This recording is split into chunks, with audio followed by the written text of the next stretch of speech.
Friends, എല്ലാവർക്കും മിയാൽന kitchen ടൈമിലേക്ക് സ്വാഗതം. അപ്പോൾ നമ്മൾ ഏഴാമത്തെ ഓണ വിഭവമായിട്ടാണ് എത്തിയിരിക്കുന്നത്. അത് മറ്റൊന്നുമല്ല, രസമാണ്. അപ്പോൾ എങ്ങനെ രസം ഉണ്ടാക്കുന്നത് നമുക്ക് നോക്കാം. അപ്പോൾ അതിനാവശ്യമായ ഇൻഗ്രീഡിയൻസ് എന്ന് പറയുന്നത് ഞാനൊരു 2 മീഡിയം സൈസും ഒരു ചെറിയ തക്കാളിയും, അതായത് ടോട്ടൽ 3 തക്കാളി എടുത്തിട്ടുണ്ട്, നീളത്തിൽ അരിഞ്ഞെടുത്തു. ഇനി നമുക്ക് വേണ്ടതെന്ന് പറഞ്ഞാൽ പുളിവെള്ളമാണ്. അതായത് ഒരു നാരങ്ങ വലുപ്പത്തിലുള്ള പുളി ഞാൻ ചെറു ചൂടുവെള്ളം ഒഴിച്ചൊന്ന് കുതിർത്തതിന് ശേഷം പിഴിഞ്ഞെടുത്തിട്ടുണ്ട്. ഇനി നമുക്ക് വേണ്ടുന്നത് വെളുത്തുള്ളി, അതായത് 7 അല്ലി വെളുത്തുള്ളി ഞാൻ ചെറുതായിട്ട് ക്രഷ് ചെയ്തെടുത്തിട്ടുണ്ട്. അതായത് ഒരുപാട് അങ്ങ് ചതയേണ്ട ആവശ്യമില്ല, ഈ ഒരു രീതിയിൽ വേണം ചതച്ചെടുക്കുക. ഇനി പൊടികൾ എന്തൊക്കെയാണെന്ന് നോക്കാം.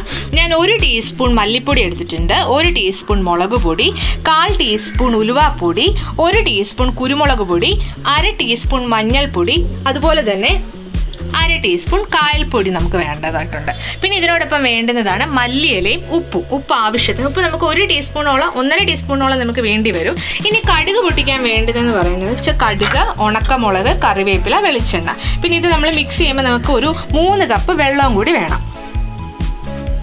അപ്പോൾ നമുക്ക് ഇത് ഫ്ലെയിം ഓൺ ആക്കുന്നതിന് മുമ്പ് കുറച്ച് പണിയുണ്ട്. അപ്പോൾ നമ്മളതെന്ന് വെച്ചാൽ ഈ തക്കാളി ഒന്ന് ഇട്ടിട്ട് കൈ വെച്ച് ഞെരടി എടുക്കണം. അപ്പോൾ ഞാൻ ആദ്യമേ പറയാൻ വിട്ടുപോയ ഒരു കാര്യം എന്ന് വെച്ചാൽ നല്ല പഴുത്ത തക്കാളി വേണം എടുക്കേണ്ടത്, കാരണം എന്നാൽ ഇത് ഞെരടിയാൽ നന്നായിട്ട് ഞെരടി വരികയുള്ളൂ.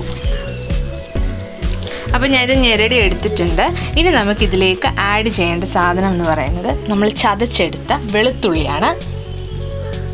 അതോടൊപ്പം തന്നെ നമ്മുടെ പൊടികൾ ഓരോന്നായിട്ട് നമുക്ക് ആഡ് ചെയ്ത് കൊടുക്കാം.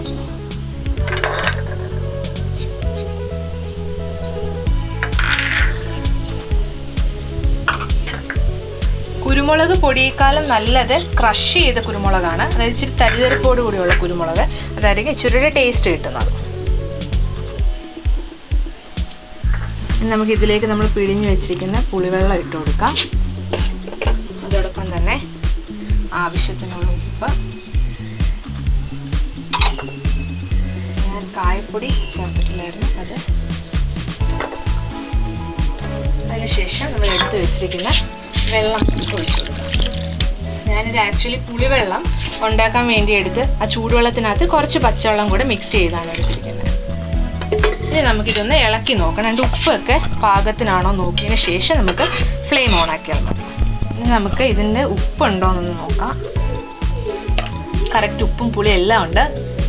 ഇനി നമുക്കിത് ഫ്ലെയിം ഓണാക്കി ഒന്ന് തിളപ്പിച്ചെടുക്കണം.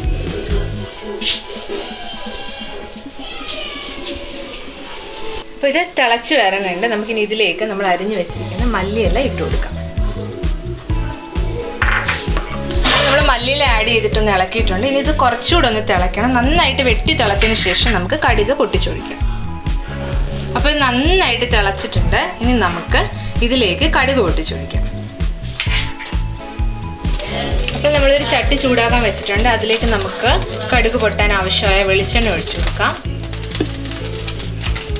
എണ്ണ ഒന്ന് ചൂടാകുമ്പോൾ നമുക്ക് അതിലേക്ക് കടുക് ഇട്ട് കൊടുക്കാം.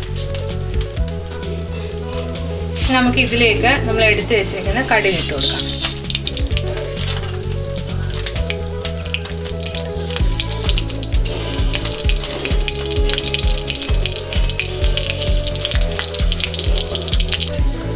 കടുക് പൊട്ടിയിട്ടുണ്ട്. ഇനി നമുക്ക് ഇതിലേക്ക് ഉണക്കമുളകും കറിവേപ്പില,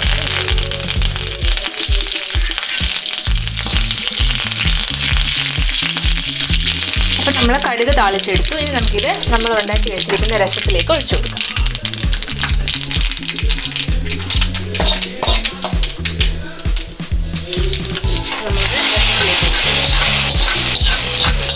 വളരെ സ്വാദും വളരെ പെട്ടെന്ന് ഉണ്ടാക്കാൻ പറ്റുന്ന രസം ഇവിടെ റെഡി ആയിട്ടുണ്ട്.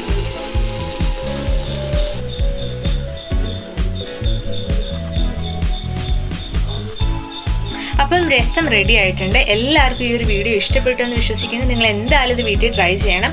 വീണ്ടും അടുത്തൊരു വീഡിയോയിൽ കാണുന്നതുവരെ ബൈ, ടേക്ക് കെയർ.